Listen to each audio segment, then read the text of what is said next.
જય સ્વામિનારાયણ. પવિત્ર ભરતખંડની ભૂમિમાં જ્યારે માણસનો અતિ દુર્લભ જન્મ આપણને પ્રાપ્ત થયો છે, ત્યારે આપણા સંત મહાપુરુષોએ જ્યારે શાસ્ત્ર અને ઉપદેશ દ્વારા જીવાત્માને પરમાત્માનું સ્વરૂપ ઓળખાયું છે, એ પરમાત્માને પામવા માટે અમુક સમય, અમુક તિથિઓ, એ જ્યારે એમાં વ્રત તપ જપ કરવાથી જીવાત્મા સરળ રીતે પરમાત્માને પામી શકે, એનો જ્યારે સદગ્રંથની અંદર ઉલ્લેખ આપવામાં આવે, ચાતુર્માસ હોય, માઘ માસ હોય, અધિક માસ હોય, અનેક પર્વ હોય, તો એ પર્વ મહિના, એ માસ મહિનો અતિ ઉત્તમ માસ જેને કહેવામાં આવે તો એ છે અધિક માસ.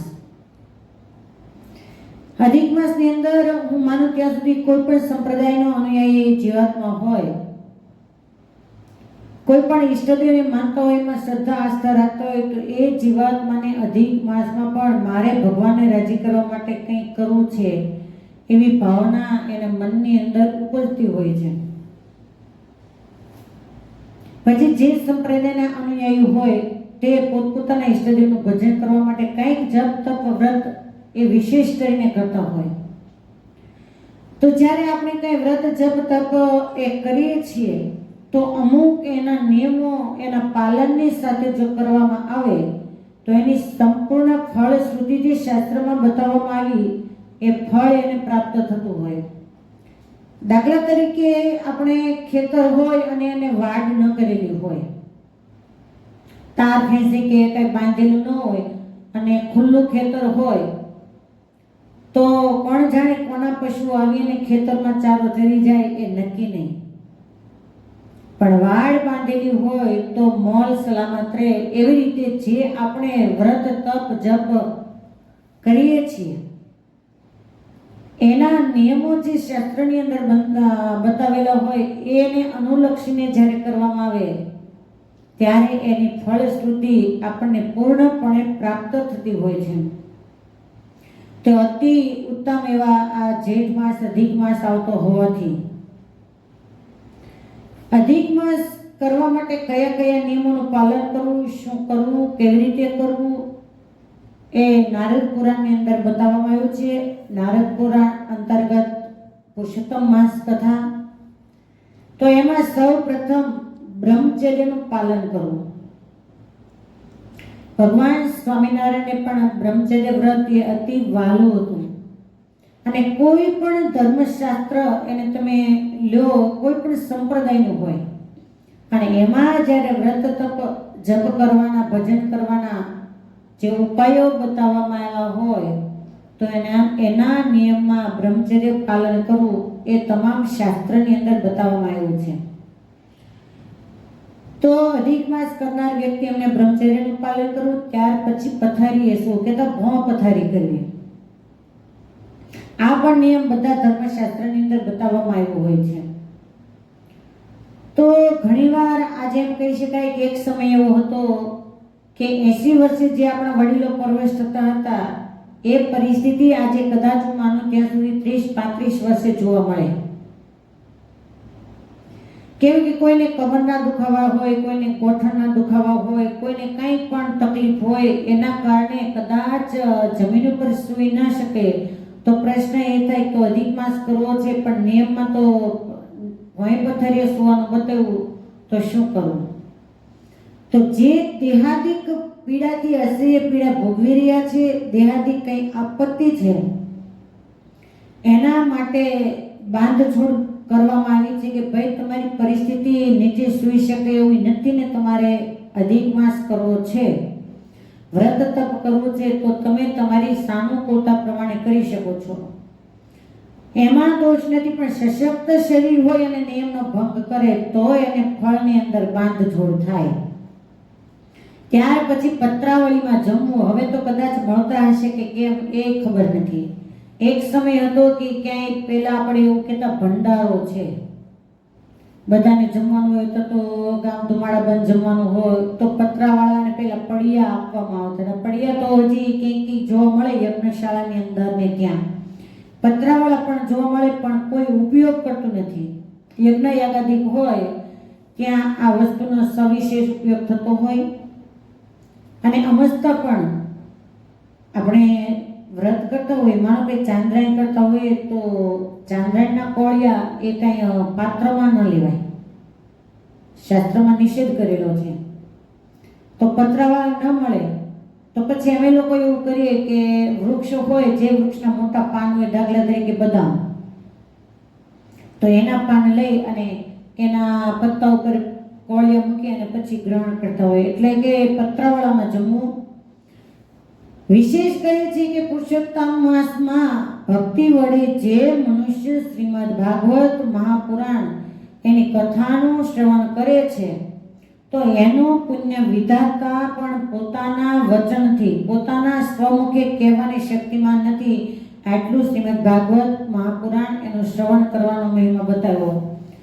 જે સંપ્રદાયના તમે અનુયાયી હો, જે સંપ્રદાયને તમે માનતા હો, તો એ સંપ્રદાયના જે ધર્મશાસ્ત્ર એમાં તમને જે અતિશય પ્રિય હોય, જે શાસ્ત્ર વાંચવાથી તમને પરમાત્મામાં પ્રેમ થતો હોય, પછી વચનામૃત હોય, ભક્ત ચિંતામણી હોય, કે સત્સંગી જીવન હોય, ભગવદ્ ગીતા હોય, રામાયણ હોય, કે મહારાજના ચરિત્ર હોય, પુરુષોત્તમ પ્રકાશ હોય, કોઈ પણ શાસ્ત્ર, એમાંથી તમને જે પરમાત્માના સ્વરૂપની અંદર સ્નેહ થાય, પ્રેમ થાય અને વધારે સુખ આવે, એ શાસ્ત્રનું શ્રવણ કરવું, વાંચન કરવું. કેમ કે શ્રવણ મનન અને નિધિધ્યાસે કરીને પરમાત્માના સ્વરૂપનો સાક્ષાત્કાર જીવાત્માને થાય છે. ભગવાન સ્વામિનારાયણ વચનામૃતની અંદર એની ટાંક લે છે. તો આ રીતે શાસ્ત્રનું અધ્યયન કરવું, શ્રવણ કરવું. વાંચતા ના આવડે તો શ્રવણ કરવું, નહીતર વાંચવું. ત્યાર પછી અધિક માસમાં જે મનુષ્ય 1 લક્ષ તુલસી પત્ર દ્વારા, તુલસી દલ દ્વારા શાલિગ્રામની પૂજા કરે છે, તેને અનંત ગણું ફળ પ્રાપ્ત થાય છે. શાલિગ્રામ ભગવાન એ વિષ્ણુ પરમાત્માનું સ્વરૂપ છે. પણ તમે જે સંપ્રદાયના અનુયાયી છો, તમારા ઈષ્ટ આરાધ્ય દેવનું સ્વરૂપ તમારા મંદિરમાં બિરાજમાન છે, તો તમે પૂજામાં એ પરમાત્માના સ્વરૂપને તુલસી પત્ર ચડાવી શકો છો. પરમાત્માના નામ સ્મરણની સાથે જન્મંગલ નામાવલી હોય કે સહસ્ત્ર નામાવલી હોય. અને તુલસી દલ ચડાવવાનો તો અતિ મહિમા છે. શતાનંદ સ્વામીએ સત્સંગી જીવન શાસ્ત્રમાં ખૂબ અદ્ભુત વર્ણન એનું લખ્યું છે, મહિમા લખ્યો છે. અને અમારા ગુરુ પૂજ્ય બેન સાંખ્યોગી કૈલાસબેન આ લોકની અંદર જ્યાં સુધી રહ્યા 20 વર્ષથી, તો હું સાક્ષી છું, ત્યાં સુધી ચાતુર્માસમાં 1 માસ, અધિક માસ, આ મહિનાઓમાં એ આ લોકમાં રહ્યા ત્યાં સુધી કાયમ 1.25 લાખ તુલસી પત્ર ચડાવતા હતા. એક આસને બેસી મંગળા આરતી પહેલા બેસી જાય, મંગળાના દર્શન કર્યા પછી પાછા બેસે તો લગભગ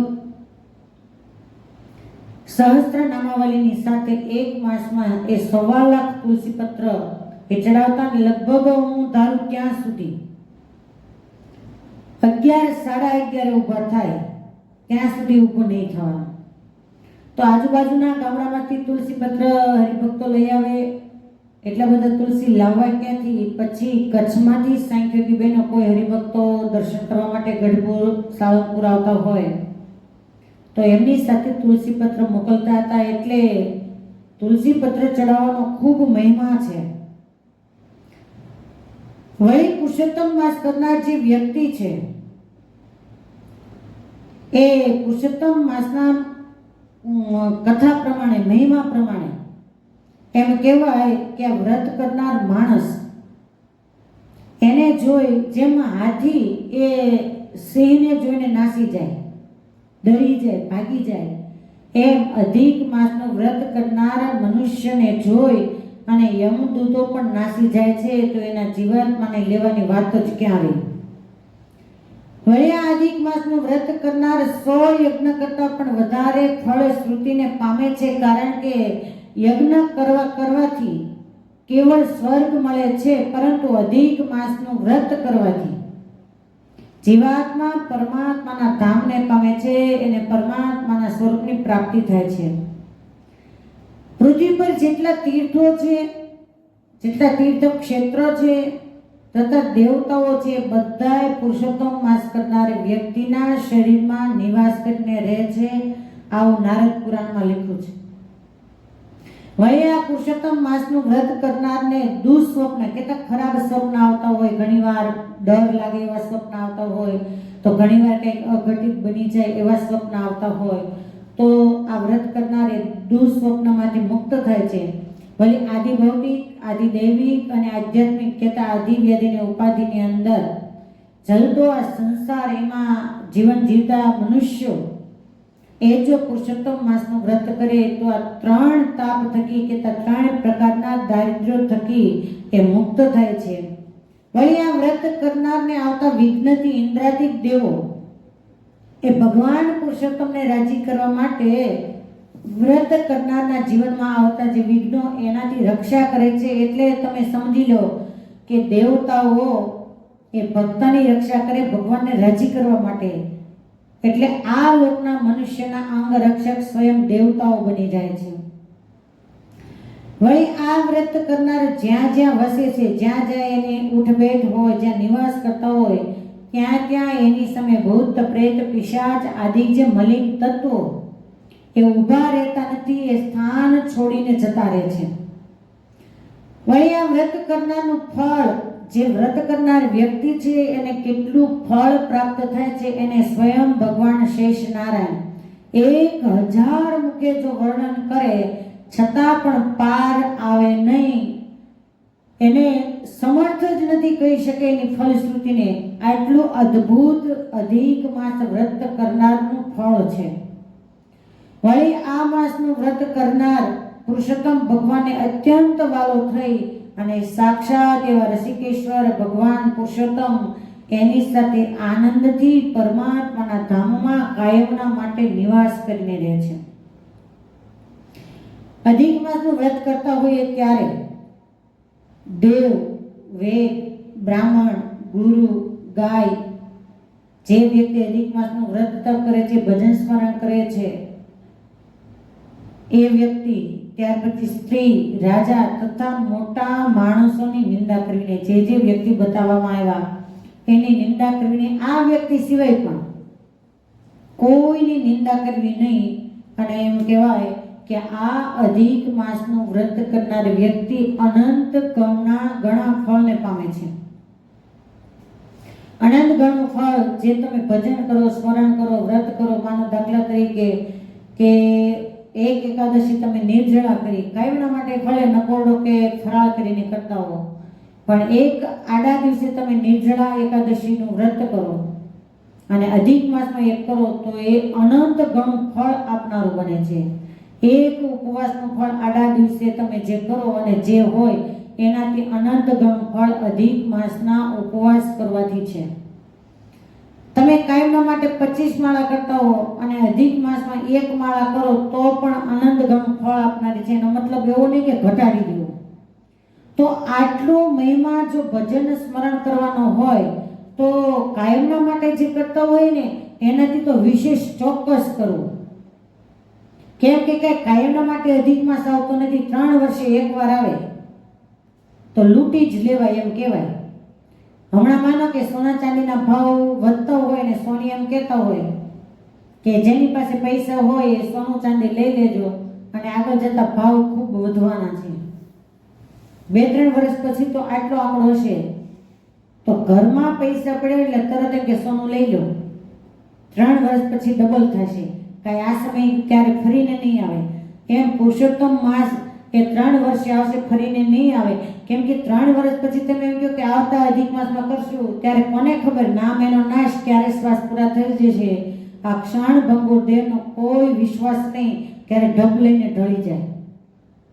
કલ્પના પણ ના કરી શકો ને આંખ મીજાઈ જાય. તો જ્યારે આવો સાનુકૂળ સમય છે ભગવાનને રાજી કરવા માટે, ને એમાં પણ ભગવાનનું સ્વરૂપ આપણને ઓળખાણું છે. ન ઓળખાણું તો કંઈ કરવાનો મતલબ નથી. પણ જ્યારે એ પરમાત્માના સ્વરૂપની પીછાણ થઈ છે ત્યારે એ પરમાત્માને રાજી કરવા માટે આ અધિક માસની અંદર સવિશેષ ભજન, વ્રત, તપ, જપ કરી અને ભગવાનને રાજી કરીએ. અસ્તુ બધાને ભાવથી. જય સ્વામિનારાયણ.